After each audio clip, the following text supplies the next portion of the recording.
Ravishankar. Sir వ్యాఖ్యలు చేయడమే కాదు సార్, దానికి కొన్ని ప్రూఫ్స్ కూడా చూపిస్తూ ఉన్నారు. అవును రైట్ సార్, చూద్దాం మరి. అండ్ ఇక సూపర్ సిక్స్లో కీలకమైన ఒక హామీ స్త్రీ శక్తి పథకం నిన్న లాంఛనంగా ప్రారంభించారు చంద్రబాబు నాయుడు గారు అండ్ పవన్ కళ్యాణ్ గారు. సో చాలా మంచి పథకం సార్ ఇది వాస్తవంగా, ఎందుకంటే మహిళలకు ఉచిత బస్సు ప్రయాణం.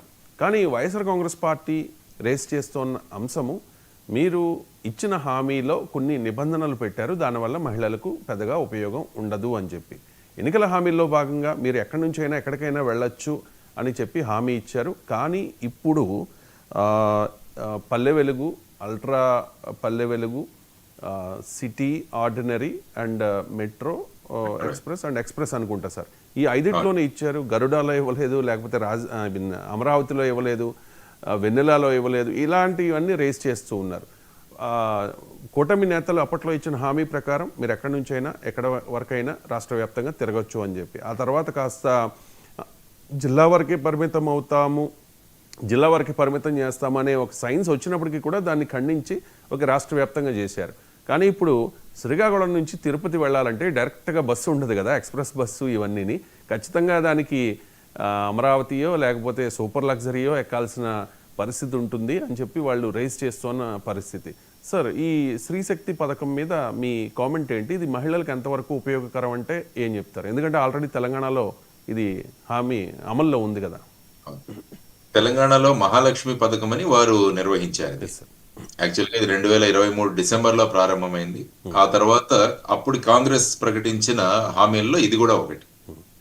వాళ్ళ ముఖ్యమైన ఉద్దేశం ఏంటంటే మహిళలకు ఈ ప్రయాణ ఖర్చులు తగ్గించి వాళ్ళ ఆర్థిక స్వాలంబన ఏదైతే ఉందో దాన్ని పెంచాలి అన్నది ప్రధానమైన ఉద్దేశం. ఇప్పుడు కూడా మీరు చూస్తే ఈ 18 నెలల్లో తెలంగాణలో సుమారుగా 6,600 కోట్ల దాకా ఆ ఆదాయాన్ని వీళ్ళు మిగుల్చుకున్నారు. దానివల్ల వీళ్ళ ఆర్థిక స్వాలంబన పెరిగింది అన్నది ముఖ్యంగా మనం చూడాల్సిన అంశం.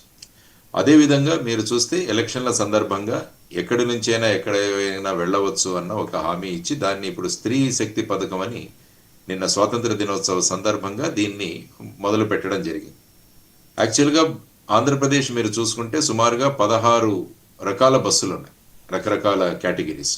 ఇంతకుముందు మీరు అన్నట్టు ఈ స్త్రీ శక్తి అన్నది 5 బస్సుల్లోనే Palle Velugu, ultra Palle Velugu, city ordinary, metro express, express వీటిలలో ప్రవేశపెట్టడం జరిగింది. కానీ ఏపీఎస్ఆర్టీసీ ఏమన్నదంటే ఏపీఎస్ఆర్టీసీలో ఉన్న బస్సులలో సుమారుగా 74% బస్సులు ఈ 5 కేటగిరీలోనే ఉన్నాయి.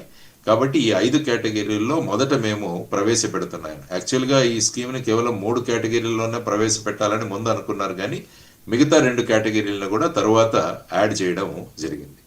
సో ఇందులో చూసుకుంటే ముఖ్యంగా ఆంధ్రప్రదేశ్ నెలకు సుమారుగా ఒక 166 కోట్లు, తర్వాత సంవత్సరానికి అందాజుగా ఒక 2,000 కోట్ల ఖర్చు ఉండబోతుంది అన్నది చేస్తున్నారు.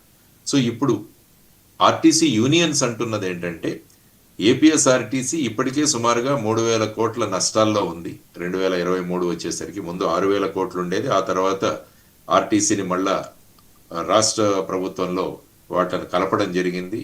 ఆ తర్వాత క్రమక్రమంగా అవి తగ్గుకుంటూ వచ్చాయి. ఇప్పుడు కూడా సుమారుగా 3,275 కోట్లు నష్టంలో ఉంది. అందువల్ల ఈ పథకాన్ని గనక సక్రమంగా అమలు చేయాలంటే సుమారుగా 3,000 అదనపు బస్సులు కావాలి, ఒక 10,000 మంది ఉద్యోగులు కూడా కావాలి అన్నది వాళ్ళు చేస్తున్న ప్రధానమైన డిమాండ్. ఎందుకంటే ఈ ప్రభావం ఏదైతే స్త్రీశక్తి పథకం ద్వారా పీక్ అవర్స్లో చాలా ప్రభావం పడుతుంది.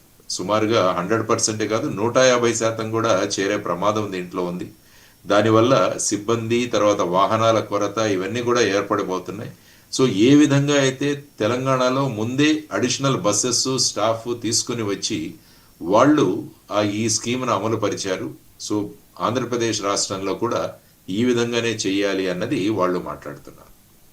సో వైఎస్ఆర్సీపీ ముఖ్యంగా, ఎందుకంటే ఎనీ పొలిటికల్ పార్టీ ఏదైతే మనం వాగ్దానం ఇచ్చానో ఆ వాగ్దానానికి విరుద్ధంగా మనం చేస్తున్నప్పుడు పొలిటికల్ డిస్కషన్ అయితే జరగాలి, దెర్ ఇస్ నో డౌట్. కాబట్టి వాళ్ళు చేస్తున్న ఏవైతే విమర్శలు ఉన్నాయో వాటిని పాజిటివ్గా తీసుకొని ఈ పథకంలో ఏ విధమైన మార్పులు తీసుకురావాలి అన్నది కూడా ఆంధ్రప్రదేశ్ ప్రభుత్వం ఆలోచించాల్సిన అవసరం ఉంది. ఎందుకంటే మొదట్లో తెలంగాణలో కూడా బస్సుల సమస్య వచ్చే వాళ్ళు సుమారుగా 2,400 బస్సుల్ని యాడ్ చేశారు దీంట్లో. తర్వాత పీక్ అవర్స్ రద్దీ కూడా చాలా ఇంపార్టెంట్. తెలంగాణలో కూడా వాళ్ళు ఏం చేశారంటే పీక్ అవర్స్లో స్పెషల్ సర్వీసెస్ను ఇంట్రడ్యూస్ చేశారు. తర్వాత రూట్ డిజైనింగ్ అని కూడా వాళ్ళు ఒకటి చేశారు.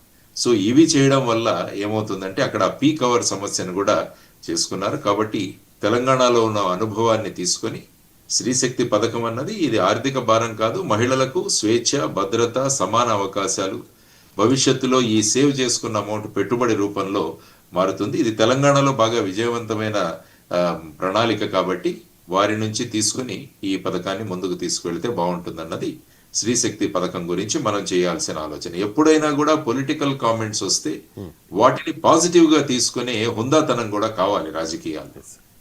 So they take these comments, YCP చేసిన కామెంట్స్ ఏవైతే ఉన్నాయో వాటిని పాజిటివ్ గా తీసుకుని ఫీడ్బ్యాక్ అనుకొని మన సిస్టంలో ఏ విధంగా మార్పులు తీసుకురావాలి అని ఆలోచిస్తే అప్పుడు ఏంటంటే ఒక పాజిటివ్ అట్మాస్ఫియర్ అన్నది నిర్మాణం అవుతుంది. ఏ వర్గానికైతే ఈ పథకాన్ని అమలు చేస్తున్నామో స్త్రీలకు, వారికి ఇంకా దానిలో మద్దతు చేకూరుతుంది.